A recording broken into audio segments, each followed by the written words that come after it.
चांद की हल्की चमक के नीचे नदी के किनारे से एक धुंधली धुंध उठती है जो दुनिया को अलौकिक सुंदरता में ढक लेती है। स्नेहा अकेली चलती है। उसका सिलहूट जगमगाते पानी के खिलाफ एक तीखा विरोधाभास है। छाया से आरन देखता है।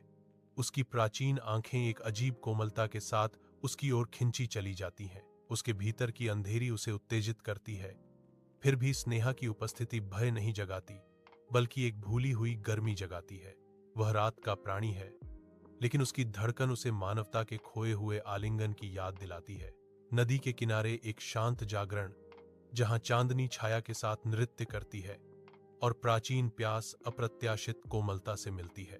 एक अजीब सन्नाटा छा जाता है, क्योंकि हवा शांत हो जाती है। पेड़ अपना सरसराहट बंद कर देते हैं, जिससे नदी के किनारे एक बेचैनी शांत हो जाती है। अरुण स्नेह के सामने सुरक्षात्मक ढंग से खड़ा हो जाता है। उसकी आंखें रात की गहरी छाया को दर्शाती हैं। मैं तुम्हें चोट नहीं पहुंचाना चाहता, अरुण कहता है। उसकी आवाज शांत रात में एक धीमी कांपन है। स्नेहा दृढ़ता से खड़ी है, अंधेरे की ओर आकर्षित। उसकी आवाज एक नरम निमंत्रण है, फिर करीब आओ।